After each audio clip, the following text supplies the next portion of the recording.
사람에게는 세 가지의 본능이 있다고 그래요. 첫 번째 본능이 뭐냐 하면은 첫 번째 자아가 본능적 자아입니다. 함 따라서 본능적 자아. 이 본능적 자아는 유아적 자아라고 합니다. 유아적 자아. 이 유아적 자아가 뭐냐 하면은 자기 본능대로 하고 싶은 대로 하는 거예요. 뭐 다른 사람 눈치도 없습니다. 그래서 이걸 철이 없어요. 그래서 아담과 하와가 에덴 동산에서 먹고 싶으면 먹어버리는 거예요. 소돔성에 살고 있는 사람들 본능적으로 사는 겁니다. 그러니까 본능적으로 뭐 부부지간에 남자와 여자가 결혼을 해야 되는데 남자와 여자가 결혼하지 않습니다. 남자끼리 결혼하고 막 여자끼리 결혼하고 그래서 그냥 자기 본능 하고 싶은 대로 사는 거예요. 그게 바로 뭐 본능적 자아로 사는 사람들이에요. 그래서 뭐 먹고 싶은 대로 그냥 먹어버립니다. 그 다음에 갖고 싶은 대로 그냥 가지는 거예요. 두 번째 자아가 뭐냐면 합리적 자아입니다. 이 합리적 자아는 뭐냐면 어른적 자아, 성인적 자아라고 하는데 이거는 뭐냐면 상황을 보고 이치를 보고 판단하고 결정을 하는 겁니다. 그래서 여러 가지를 생각해요. 그래서 실수 없게 하려고 합니다. 그런데 단점이 있어요. 행동이 빠르지 못해요. 이거 생각하고 저거 생각하다 보니까 그냥 시간이 굉장히 길게 됩니다. 추진력이 약해요. 그러나 실수는 없어요. 근데 항상 이런 사람들은 뭐 하냐면은 남들 다 하고 난 뒤에 뒷북 칠 때가 많아요. 그래서 합리적 자아, 어른적 자아도 필요하긴 필요한데 이것보다 더 중요한 자아가 있습니다. 그 자아가 뭐냐면은 따라서 합시다. 이상적 자아. 무슨 자아요? 이상적 자아. 이상적 자아를 신앙적 자아라고 합니다. 한번 따라서 신앙적 자아. 이 신앙적 자아는 뭐냐? 합리적 자아 위에 있어요. 그래서 비합리적이야. 합리적이지 못해요. 뭐 손해보는 게 당연하고 이건 낭비하는 것 같고 허비하는 것 같아요. 그런데도 이 이상적 자아는 하는 겁니다. 그래서 이 이상적 자아는 양심과 성경과 성령에 의해서 움직이고 지배받는 자아예요. 우리 신앙인에게 제일 필요한 자아는 뭐냐? 합리적 자아를 벗어나서 신앙적 자아예요. 영적 자아, 이것이 필요한 겁니다. 오늘 제 설교를 듣고 우리 모두는 다 본능적 자아, 합리적 자아를 넘어서 신앙적 자아, 영적 자아를 가지는 그런 우리 모두가 되기를 주님의 이름으로 축원합니다.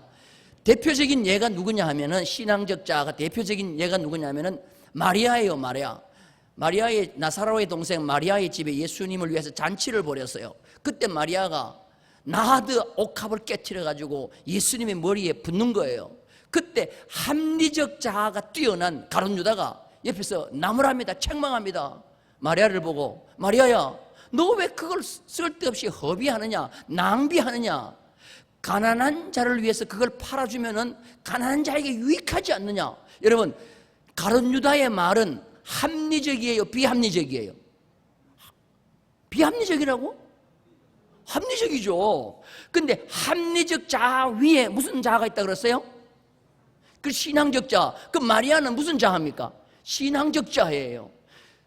그런 이 합리적 자아를 가지고 있는 사람이 그냥 공격을 하고 비판을 하고 책망을 하고 꾸정을 해도 그 신앙적 자아는 뭐냐? 영적 자아이기 때문에 그걸 초월해서 하고 싶은 걸 하는 거예요. 이게 바로 뭐냐면은 영적 자아인 거예요. 그래서 우리 가만 보면 이 사람 왜 저렇게 하나님을 믿지만 왜 저렇게 바보스럽게 믿을까 하는데 그 사람은 바보스러운 게 아니고 그게 뭐예요? 그 속에 무슨 자아가 있어요? 영적 자아가 있는 거예요. 따라서 합시다. 영적 자아를, 신앙적 자아를 가지자. 자, 여러분은 무슨 자아를 가지고 있어요? 다 같이 대답해봐요. 시작. 아이고, 입술에 춤도 안 모르고 막 신앙적 자아를 가지고 있다고. 하여튼 배짱은 죽어서 좋습니다. 사울은 신앙적 자아가 하나도 없어요. 본능적 자아와 가끔 가다가 합리적 자아가 나와요. 여러분 잘 기억하세요. 하나님의 몸된 교회를 세우는 데는 본능적 자아와 합리적 자아를 가지고 있는 사람은 하나님의 몸된 교회 세우기를 힘들어요. 우리 중직들하고 새로 피택된 자들 꼭 기억하세요. 합리적 자아가 앞서면 안 돼요. 하나님 몸된 교회는 합리적 자아 위에 뭐가 있다 그랬어요? 신앙적 자아가 교회에서는 앞서야 돼요. 그런데 합리적 자아와 신앙적 자아를 싸우면 반드시 누가 지게 돼 있느냐? 신앙적 자아가 지게 돼 있어요. 왜? 합리적 자아의 대부분의 사람들이 거기를 따르게 돼 있어요. 그런데 여러분들 꼭 기억하십시오. 합리적 자아 위에 뭐가 있다고요? 신앙적 자아가 있다는 거예요. 하늘나라의 큰 상급은 합리적 자아로 받는 것이 아니라 신앙적 자아로 받는 줄로 믿습니다. 그 하나님의 몸된 교회에 어떤 사람이 신앙적 자아가 있어요. 신앙적 자아. 여러분이 무슨 회의를 하거나 무슨 토론을 하거나 무슨 일을 추진할 때 절대로 합리적 자아에 휩쓸리면 안 된단 말이에요. 합리적 자아는 타당성이 있어요. 논리도 있어요. 이치도 맞아요. 그런데 그 위에 뭐가 있다는 거예요? 신앙적 자아예요. 그래서 상대가 신앙적 자아를 가지고 얘기를 하게 되면 내가 합리적 자아를 가지고 자꾸만 우기면 안 돼요. 그러면 교회는 퇴보하게 돼 있어요. 오늘 이 말씀이 우리 모두에게 주시는 하나님의 말씀으로 받기를 주님의 이름으로 축원합니다.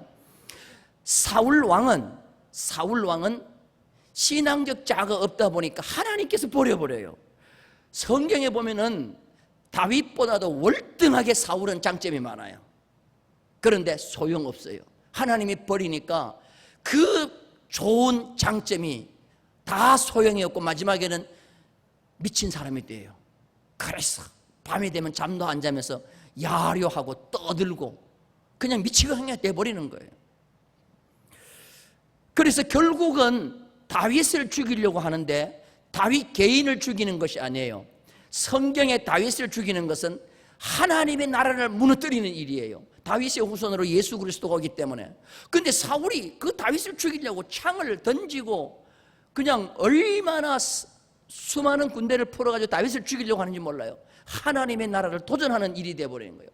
하나님의 몸된 교회가 합리적 자아와 본능적 자아를 가지고 신앙적 자아와 자꾸만 부딪히면 하나님 나라를 도전하는 일이에요. 그럼 결코 거기에는 발전과 성장이라는 것이 없고 하나님께서 버려버리는 거예요. 사울의 장점을 한번 볼까요? 성경에 보면은 계속 강조하는 말이 있어요. 자, 먼저 사무엘상 10장 23절을 봅니다. 다 같이 읽겠습니다. 시작. 그들이 달려가서 거기서 그를 데려오매 그가 백성 중에 선이 다른 사람보다 어깨 위만큼 더 컸다. 키가 컸다는 말이에요, 적었다는 말이에요? 키가 컸다는 말이에요. 또 한번 볼까요? 자, 사무엘상 9장 1절 2절 보십시다. 여기 또 반복되는 말이 나와요. 시작. 베냐민 지파에 기스라 이름하는 유력한 사람이 있으니 그는 아비엘의 아들이요 스롤의 손자요 베고라스의 증손이요 아비아의 현손이며 베냐민 사람이더라. 기스에게 아들이 있으니 그의 이름은 사울이요 준수한 소년이라. 이스라엘 자손 중에 그보다 더 준수한 자가 없고 키는 모든 백성보다. 계속 강조하는 말이 뭐예요? 키가 다른 사람보다 뭐하다? 어깨가 더 하더라. 저는 이걸 읽을 때마다 다윗은 참 부러워요. 저는 키가 솔직히 말해서 죄송합니다. 1m 70이 못 돼요. 1m 69.8이었어요. 69.8. 아이고 2mm 부족해가 70이 안 되는. 나 키 큰 사람 보면 지금도 좀 부러워. 아이고 키만 조금 컸으면 좋을 텐데. 저희 아버지는 키가 큰데 엄마가 키가 작았어요. 엄마는 겨울에 너무 키가 적어가지고 옷을 많이 입으면 넘어져서 못 일어나요. 이렇게 줘야 일어나. 그런데 제가 좀 엄마 기질을 좀 닮았는 것 같아요. 그래도 적은 키는 아니에요. 그런데 이 사울을 읽을 때마다 다른 사람보다 어깨 위나 더 하더라. 참 이 키 크면 일단은 어떤 그 점수를 따고 들어가잖아요. 그리고 준수하다 그랬어요. 준수하단 말이 준자가 준수할 준자예요. 중걸 준자. 잘생겼다는 말이에요. 키 크지 잘생겼지. 그 다음에 베냐민 지파의 유력한 집안의 아들이었어요. 그리고 율리와 예절이 있어요. 그래서 성경에 보면은 사울을 그때 당시에 짝할 사람이 없다 그랬어요. 사울을 짝할 사람이 없다. 이 말이 무슨 말이에요? 사울을 당해낼 잘생긴 사람이 없다는 말이에요. 그러니까 모든 사람이 보고 야, 사울은 과연 이스라엘의 왕 될 만한 사람이다 하고 왕으로 세웠어요. 그런데 백성들의 마음과 하나님의 마음이 틀렸어요. 하나님은 사울 같은 사람을 들어서 사람이 다스리는 인정정치를 하지 않으려고 했어요. 그럼 하나님은 뭐냐? 사무엘을 통하여 신정정치를 하고 싶었어요. 하나님이 다스리는 신정왕국을 세우기를 원했어요. 하나님의 몸된 교회는 사람 중심의 인정정치를 하는 것이 아니라 하나님 중심의 신정정치를 하는 것인 줄로 믿습니다. 자, 그럼 여러분들, 교회가 사람을 뽑을 때, 인재를 뽑을 때, 목사님을 뽑는다고 합시다. 그러면 한국 교회들이 뭘 봐요? 요사이는 비주얼 시대라고 그래요. 비주얼 시대. 그래갖고 하여튼 잘생기면 뭐하고 들어가요? 점수 따고 들어가요. 키 크고 잘생기면 점수 따고 들어가. 못생기면은 안 돼. 그래서 사도 바울은 난쟁인데다가 대머리인데다가 들창코인데다가 간질병인데다가 알력은 안 좋아가지고 앞도 잘못 보죠. 이력서를 한국교회에 내놓으면은 그냥 1차 서류 심사에서 탈락이요. 바울은. 그래서 바울은 발붙일 곳이 없는 곳이 한국교회야. 그럼 한국교회가 신정정치를 하는 거예요? 인정정치를 하는 거예요? 이 인정정치를 하고 있는 거예요. 여러분, 사울, 한국교회가 원하는 인물이에요. 근데 하나님은 버리셨어요. 하나님이 왜 사울을 버립니까? 이 사울, 백성들 때문에 그래, 백성들. 자, 우리 성경 한번 봅니다. 사무엘상 8장 7절 8절 다 같이 한번 읽겠습니다. 시작. 여호와께서 사무엘에게 이르시되 백성이 내게 한 말을 다 들으라. 이는 그들이 너를 버림이 아니요 나를 버려 자기들의 왕이 되지 못하게 함이니라. 백성들이 누구를 원하느냐? 잘생긴 사울 왕을 원하는 거예요. 그렇게 사무엘 중심으로 왕정 정치를, 신정 정치를 해야 되는데 사울 왕 중심으로 인정 정치를 하려고 하니까 이 사무엘이 근심하고 있어요. 그때 하나님께서 사무엘을 위로하면서 사무엘아, 백성이 너를 버림이 아니고 하나님을 버렸다는 거예요. 그래서 하나님이 몸된 교회가요, 사람 중심으로 자꾸만 흘러가게 되면 하나님이 그 교회 버리는 거예요. 나라도 마찬가지예요. 사람 중심으로 자꾸 하면 안 돼요. 하나님 중심으로 신정국가를 이루어야 될 줄로 믿습니다. 왜 하나님이 그러면 사울을 버리는가? 오늘 성경에 보면 사울은 대표적으로 하나님께 묻지 않아요. 여러분, 무슨 일을 할 때 가장 먼저 우리 성도가 해야 할 일은 무엇입니까? 하나님한테 물어보고 하는 거예요. 따라서 합시다. 당연한 것도 물어보고 하자. 어렵고 힘든 거는 당연히 물어야죠. 그런데 당연한 것도 뭐 해야 돼요? 물어보고 하는 거예요. 그래서 하나님께 묻는 것이 뭐가 되냐? 습관이 되어야 될 줄로 믿습니다. 다윗은 하나님이 왜 들었느냐 하면은 하나님께 묻는 것이 습관이에요. 기도하는 게 습관이에요. 시글락을 3일 비웠습니다. 그랬더니 아말렉이 쳐들어와가지고 시글락에 살고 있던 다윗과 그와 함께한 600명의 모든 가족들을 다 데리고 갔어요. 집들을 다 불지르고 3일 만에 돌아와 보니까 성은 불타고 사람은 다 빼앗기고 아무것도 없어요. 그때 여러분, 자기 가족이 지금 볼모로 잡혀가지고 지금 포로로 끌려가니까 여러분들 어떻게 해야 되겠어요? 1번 하나님 앞에 그래도 물어보고 가서 자기 가족들을 데려온다. 2번 물어보지도 않고 먼저 가서 자기 친구들을 데리고 자기 가족을 데리고 온다. 여러분 같으면 어떻게 하겠어요? 하나님 앞에 물어보고 가족들 데리러 가겠어요? 뺏으러 가겠어요? 아니면은 그냥 물어보지도 않고 그냥 자기 가족들 뺏으러 가겠어요? 이거 당연하게 가야 될 거 아니에요. 자기 가족이 지금 아말렉의 포로로 잡혀가는데 언제 무슨 갈비 기도하고 있어요. 그런데 다윗 보세요.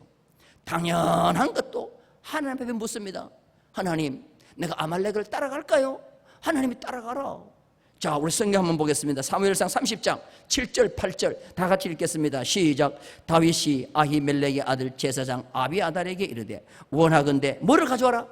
에봇을 내게로 가져오라. 아비아달이 에봇을 다윗에게로 가져가매 다윗이 여호와께 묻자와 이르되 내가 이 군대를 추격하면 따라잡겠나이까 하니 여호와께서 그에게 대답하시되 그를 쫓아가라. 네가 반드시 따라잡고 도로 찾으리라.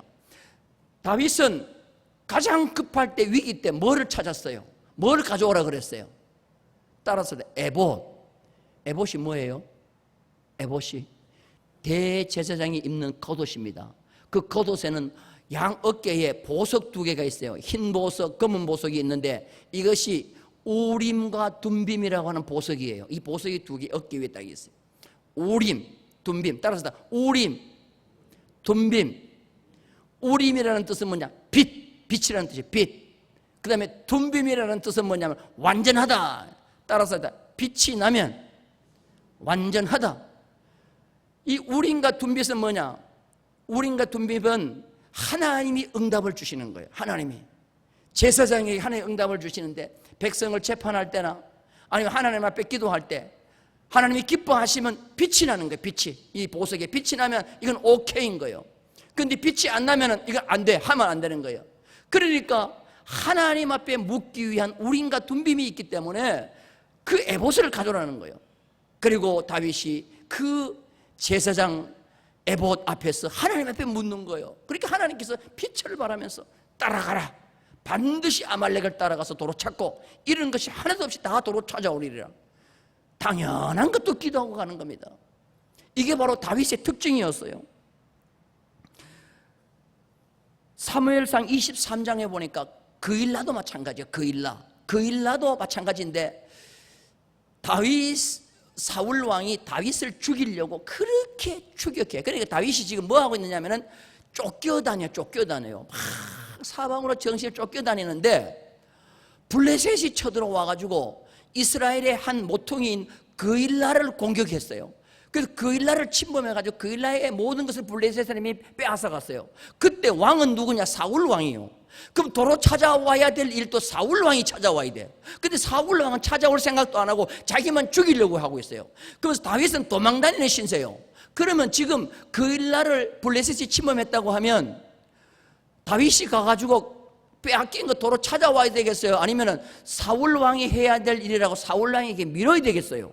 우리 같으면 어떻게 하겠어요? 그걸 내가 왜 해? 나도 지금 사울 왕에게 쫓겨다닐 신세인데 내가 언제 그거 할 사이 있어? 그거 할 힘이 있어? 하고는 우리는 얼마든지 그일라를 구원 안 해도 돼요. 그런데 다윗은 뭡니까? 왕도 아니지요. 쫓겨다니는 신세지요. 정말 어려운 위기 속에 있으면서도 민족이 어려움 나오고 있다고 하니까 대부분 그일라를 구원하기 위해서 블레셋을 추격하는 겁니다. 그때도 하나님 앞에 뭐 하느냐면은 묻는 거예요. 자, 23장 2절 다 같이 읽겠습니다. 시작. 이에 다윗이 여호와께 묻자와 이르되 내가 가서 이 블레셋 사람들을 치리이까? 여호와께서 다윗에게 이르시되 가서 블레셋 사람을 치고 그일라를 뭐하라?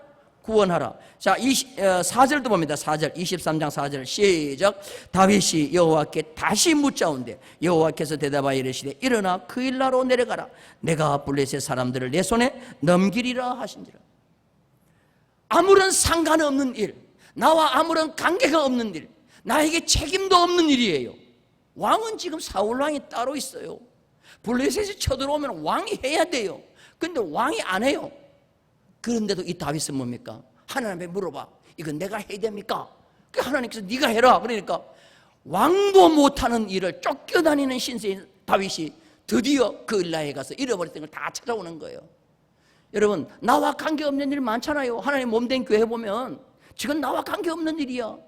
내가 지금 해도 되고 안 해도 되고 해. 내가 지금 바빠. 지금 도저히 저 일을 할 사이가 없어. 그런데도 하나님 앞에 묻는 거예요. 하나님, 지금 내가 해야 됩니까? 네가 하라. 그러면 뭐예요? 관계없는 일인데도 뭡니까? 가서 하는 거예요. 이게 바로 뭐냐면 신정국가의 주인공이에요. 여러분, 나와 아무런 관계가 없지만 내가 반드시 해야 될 일도 아니지만 하나님께 물어보세요. 하나님, 저거 내가 해야 됩니까? 하나님이 하라고 하면 아멘하고 순종하는 자가 되기를 주님의 이름으로 축원합니다. 그런데 오전에 내가 말씀드렸듯이 지금 당연히 내가 해야 될 일인데도 안 하는 거예요. 그냥 권리만 주장하지 책임은 절대로 안 하려고 그러는 거예요. 그러니까 후퇴하는 거예요. 나라도 마찬가지, 가정도 마찬가지, 교회도 마찬가지인 거예요. 그런데 사울왕 보세요. 사울왕은 보면 한 번도 하나님 앞에 물었다는 말이 없어요. 그래서 열왕기상 10장에 보면 역대상 10장에 보면 사울이 죽은 것은 하나님 앞에 묻지 아니하고 신접한 자에게 물었기 때문이라고 말씀해 주고 있어요. 기껏 묻는다는 것이 하나님 앞에 안 묻고 뭐예요? 옷을 갈아입고 변장하고 누구를 찾아가느냐? 신접한 무당을 찾아가는 거예요. 자, 우리 성경 봅니다. 28장 8절이에요. 다 같이 읽겠습니다. 시작. 사울이 다른 옷을 입어 변장하고 두 사람과 함께 갈새 그들이 밤에 그 여인에게 이르러서는 사울이 이르되 청하노니 나를 위하여 신접한 술법으로 내가 내게 말하는 사람들을 불러 올리라 하니. 여러분, 사울 왕이 갈 때 왜 옷을 바꿔 입고 변장하고 갑니까? 하면 안 되는 줄 알아요. 사울 왕인 내가 신접한 자를 찾으면 안 되는 줄 아니까 그럼 안 가면 될 텐데 가는 거예요. 뭐까지 하면서? 변장까지 하면서. 근데 깜짝 놀랐습니다. 통계를 보니까 정확한 숫자는 아닌데요, 수많은 점집, 무당, 사주팔자 이런데요, 기독교인이 오는데, 고객으로 기독교인이 오는데 한 60%는 교인이라는 거예요. 거기는 중직들이 많이 있다는 거예요. 여러분, 그래서 단골 손님 가운데 교인들이 많다는 거예요. 이래서 되겠습니까? 우리는 하나님 앞에 묻지 않는 것도 죄인데 오히려 신접한 자를 찾고 무당을 찾는다? 안 되는 거예요. 요사이는 무슨 방송이 여러 채널이 많아지다 보니까 방송이 많아지다 보니까 뭐 이상한 방송도 나오는데 어떨 때는 가만 보면 뭐 귀신 쫓는다고 하고 그냥 뭐 어두컴컴한데 뭐 집에 가더니 내가 보니까 희한한 거요. 그런 걸 무슨 방송에 해주는데 뭐 이걸 들고 가가지고 여기 뭐가 기가 있다. 아이고. 그러니까 요새 애들이 학교에도 연필 잡고 뭐 이렇게 하다가 뭐 애들이 귀신 들린다고 그러잖아요. 이 시대가 점점 악해져 가고 있는 거예요. 그런 문화가 자리 잡으면 안 되는 거예요. 우리는 꼭 기억하십시오. 사울이 버림받은 것은 바로 이 신접한 여자를 찾았기 때문입니다. 그리고 자기 정권 유지를 위해서, 자기 권력 유지를 위해서 하나님을 높이지 않고 자꾸만 자기를 드러내려고 하는 거예요. 하나님께서는 사울을 왕 세우고 난 뒤에 첫 번째 명령을 내리는데 무슨 명령이냐? 아말렉을 진멸하라 그랬어요. 자, 사무엘상 15장 2절 3절 다 같이 읽겠습니다. 만군의 여호와께서 이같이 말씀하시기를 아말렉이 이스라엘에게 행한 일, 곧 애굽에서 나올 때에 길에서 대적한 일로 내가 그들을 벌하노니 지금 가서 아말렉을 쳐서 그들의 모든 소유를 남기지 말고 진멸하되 남녀와 소아와 젖먹이는 아이와 우양과 낙타와 나귀를 죽이라 하셨나이다 하니. 자, 하나님께서 이 사울에게 역사적인 귀한 명령을 내리는 겁니다. 사울은 하나님의 명령을 어기고 자기 하고 싶은 대로 자기를 위하여 막 남기기 시작하는 거예요. 진멸하지 않고. 자, 우리 성경 봅니다. 15장 9절 다 같이 시작. 사울과 백성이 아각과 그의 양과 소의 가장 좋은 것 또는 기름진 것과 어린 양과 모든 좋은 것을 남기고 진멸하기를 즐겨 아니하고 가치 없고 하찮은 것만 진멸하니라. 자, 여러분 보세요. 하나님이 싫어하는 것에, 하나님이 싫어하는 아말렉에 좋은 것이 뭐가 있어요? 아무리 내 눈에 보기 좋더라도 하나님이 싫어하면 그거는 안 좋은 거예요. 여러분, 그래요 안 그래요? 그런데 사울왕 가서 보더니 아말렉에도 좋은 것이 있더라는 거예요. 여러분, 이게 우리 믿는 자들에게 있을 수 있어요? 하나님이 싫어하는 것은 좋은 것이 있을 수가 없지. 그런데 사울왕이 보고는 좋은 것을 막 남기는 겁니다. 진멸하기를 즐겨 아니했다 그랬어요. 그리고는 좋은 것 다 살려가지고 자기 양우리 우리 속에 막 넣어놓는 거예요. 그걸 하나님이 딱 보더니 내가 사울을 왕 세운 것을 후회한다 그랬어요. 자, 우리 성경 한번 보십시다. 11절 다 같이 읽겠습니다. 시작. 내가 사울을 왕으로 세운 것을 후회하노니 그가 돌이켜서 나를 따르지 아니하며 내 명령을 행하지 아니하였음이니라 하신지라. 사무엘이 근심하여 온 밤을 여호와께 뭐 했어요? 부르짖었다. 우리 교회 중직들 꼭 기억하시고 피택자들 꼭 기억하세요. 절대로 교인 입에서도 이런 말이 나오면 안 되고 하나님 입에서도 마찬가지요. 저 일꾼 잘못 세웠다. 여러분, 절대로 이 소리 들으면 안 돼요. 저 일꾼 잘못 세웠다. 저는 차라리 안 세우는 게 낫는데, 이런 절대로 그런 소리 들으면 안 돼요. 믿으시면 아멘? 할렐루야. 이게 얼마나 본인도 그렇고 그가 속한 공동체가 얼마나 큰 어려움이에요. 하나님께서 사울을 왕성한 것을 후회하시잖아요. 밤새도록 하나님의 음성을 듣고 사무엘이 근심하며 온 밤을 지내고 아침에 사울을 만나러 갔더니 사울이 보이질 않은 거예요. 새벽같이 사울이 어디를 갔어요. 어디를 갔냐 봤더니 자기를 위하여 기념비를 세우러 간 거예요. 자, 우리 성경 봅니다. 12절, 15장 12절 다 같이 시작. 사무엘이 사울을 만나려고 아침에 일찍 일어났더니 어떤 사람이 사무엘에게 말하여 이르되 사울이 갈멜에 이르러 자기를 위하여 기념비를 세우고 발길을 돌려 길갈로 내려갔다는지라. 여러분, 지금 아침에 일찍이 누가 일어났느냐? 사무엘이 일어났죠. 근데 아침에 일찍 일어나가지고 하나님이 들려주신 음성을 얘기해 주려고 사울을 만나러 가니까 사울은 더 아침에 일찍 일어나가지고 어디로 가버렸어. 어디로 갔는가 봤더니 갈멜이라는 곳을 갔는데 왜 갔냐고 물었더니 자기를 위하여 기념비를 세운다는 거예요. 여러분, 기념비는 자기를 위해서 세워야 돼요? 아니면 하나님을 위해서 세워야 돼요? 그렇지, 하나님을 위해서 세워야죠. 근데 자기를 위하여. 그래서 여러분들 성경을 읽다가 그 앞에 자기를 위하여 일한 사람 그 뒤에 잘된 거 한번 보세요. 대표적으로 압살롬, 그 다음에 가롯유다, 그 다음에 사울왕, 그 다음에 셈나, 다들 보면은 자기를 위하여 한 사람은 끝이 좋지 않아요. 우리는 살아도 주를 위하여, 죽어도 주를 위하여, 사나 죽으나 뭐요, 주님의 영광만을 위하여 일하는 그런 자가 되기를 주님의 이름으로 축원합니다.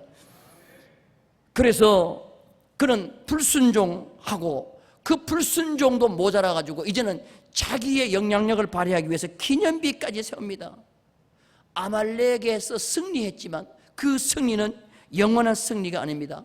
결국은 자기를 죽이는 승리가 됐어요.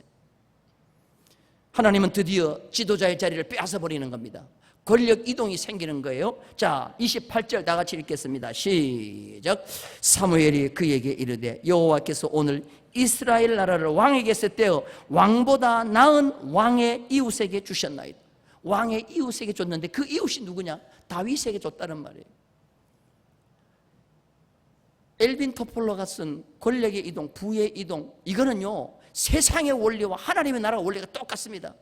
권력이라고 하는 것, 부라고 하는 것은요 반드시 이동되는데 어떻게 이동되느냐? 하나님이 원하는 사람에게로 이동되게 돼 있어요. 믿으시면 아멘? 그래서 사울의 나라가 결국은 하나님 앞에 불순종함으로 하나님께서 누구한테로 이동시키느냐? 다윗에게로 이동시켜요. 그런데 이 이동은 하나님이 하시기 때문에 사람이 말릴 수가 없는 거예요. 사울은 하나님이 친히 세운 다윗 왕을 질투하여 죽이려고 9번이나 시도했으나 신정주의를 대적한 사울을 하나님께서는 물리치시고 결국은 사울 왕이 죽이려고 했던 다윗을 다시 들어서 하나님 제사장 국가로 든든하게 세워주시는 줄로 믿습니다. 이게 교회 원리와 똑같은 거예요. 세상 나라와 교회 나라 똑같이 하나님이 들어 쓰시기를 원하는 사람을 세우게 돼 있는 겁니다. 믿으시면 아멘. 그리고 사울은 진정한 회개가 없어요. 사무엘 선지자가 사울을 만나가지고 당신의 나라를 당신의 이웃에게로 옮겼다 그러면은 그 앞에 빨리 무릎을 꿇고 회개를 해야 될 텐데 사울은 회개를 하지 않습니다. 자, 13장 8절 9절입니다. 다 같이 한번 읽겠습니다. 시작. 사울은 사무엘이 정한 기한대로 이레 동안을 기다렸으나 사무엘이 길갈로 오지 아니하며 백성이 사울에게서 흩어지는지라. 사울이 이르되 번제와 화목 제물을 이리로 가져오라 하여 번제를 드렸더니 하나님 앞에 제사는 드리는 것이 목적이 아니에요. 하나님 앞에 드리는 제사는 의식이기 때문에 의식에는 절차라는 것이 있어요. 첫째로 뭐냐면은 드리는 사람이 있습니다. 제사장이나 선지자가 드려야 돼요. 그리고 아무나 그냥 드린다고 생각하고 절차가 있는데 그것도 무시하고 사울 왕은 급하다고 제사를 자기가 드려버리는 거예요. 제사장을 무시하고 선지자도 무시한 거예요. 그래서 드디어 하나님께서는 뭐예요? 그 죄를 지적하는 거예요. 당신이 망령된 행동을 했다고 지적하는 거예요. 그럴 때 사울은 진정한 회개를 하지 않습니다. 뭐라고 부탁하는지 아세요? 자, 한번 성경을 보십시다. 15장 30절입니다. 시작. 사울이 이르되 내가 범죄하였을 뭐요? 찌라도. 여러분 찌라도가 들어가면 돼요, 안 돼요? 내가 범죄했습니다. 이랬는데 내가 범죄했을 뭐하고? 찌라도. 계속 읽겠습니다. 시작. 이제 청하옵나니 내 백성의 장로들 앞과 이스라엘 앞에서 나를 모아서 높이사 나와 함께 돌아가서 내가 당신의 하나님 여호와께 뭐하게 하소서? 이게 바로 뭐냐? 자기 체면 살리달라는 거예요. 왕의 체면인데 내가 범죄했을지라도 사무엘 선지자 나를 배척하지 말고 나와 함께 데려가서 나를 높여주시고 나를 하나님 앞에 경배하게 해달라. 얼마나 이 사울 왕이 자기중심적입니까? 그런데 성경에 보면 다윗은요, 하나님의 선지자가 와가지고 당신이 죄인이라 그러면 바로 그 앞에서 내가 죄인입니다 하고 그냥 넙죽 엎드려서 울면서 회개하는 거예요. 자, 시편 6편 6절 다 같이 한번 읽겠습니다. 시작. 내가 탄식함으로 피곤하여 밤마다 눈물로 내 침상을 띄우며 내 요를 뭐 했어요? 적시나이다. 다윗은 이렇게 하니까 하나님께서요, 죄를 지어도 용서해 주시는 거예요. 진정한 용서는 회개할 때 하나님께서 받아주실 줄로 믿습니다. 하나님께서 받아주실 때는요, 죄의 크고 적음을 보지 않으세요. 진정한 회개만 있으면 돼요. 눈물로 다윗처럼 밤마다 침상을 적시는 그런 회개 하나님은 받아주시고 다윗을 높은 제사장 국가의 왕으로 세워주신 줄로 믿습니다. 하나님 앞에 진정한 회개가 없는 사울 왕은 드디어 길보아 산에서 가문이 패망합니다. 자기도 죽고 자기의 아들 3명도 같이 한날 한시에 같은 장소에서 죽어버려요. 자, 사무엘상 31장 8절입니다. 시작. 그 이튿날 블레셋 사람들이 죽은 자를 벗기러 왔다가 사울과 그의 세 아들이 동시에 죽었어요. 이거 하나님의 심판인 거예요. 얼마나 비극적입니까? 왜 그렇게 됩니까? 회개가 없고 불순종했기 때문에. 장점을 보면 다윗보다도 사울 왕이 확실히 장점이 많아요. 근데 장점 아무런 소용이 없어요. 여러분 지금 여러분이 뭘 자랑하실 거예요? 내가 가지고 있는 장점 자랑할 거예요? 있는 자는 있다는 장점 자랑할 거예요? 키 큰 사람은 키 큰 장점 자랑할 거예요? 잘생긴 사람은 잘생긴 장점 자랑할 거예요? 아무런 소용없어요. 내가 꼭 자랑해야 될 것은 나는 하나님을 사랑하는 그 열정, 하나님의 명령 앞에는 어김없이 순종하겠다는 그 순종심, 여러분 이거를 자랑하기를 주님의 이름으로 축원합니다. 마지막에는 하나님이 누구를 더 들어 쓰느냐? 세상적인 스펙 전혀 없어도 하나님을 철저하게 의지하는 다윗 같은 사람을 하나님은 들어 쓰실 줄로 믿습니다. 오늘 이 하나님 앞에 인정받는 그 순종심과 신앙적 자아, 세상 사람 모두가 다 합리적 자아를 가지고 나를 비판한다 할지라도 나는 그 하나님의 명령 앞에 오로지 신앙적 자아를 가지고 내가 순종하겠다고 하는 그 열정으로 나가는 우리가 될 때 그를 하나님은 높이 들었을 줄로 믿습니다. 이런 저와 우리 모두가 되기를 주님의 이름으로 축원합니다.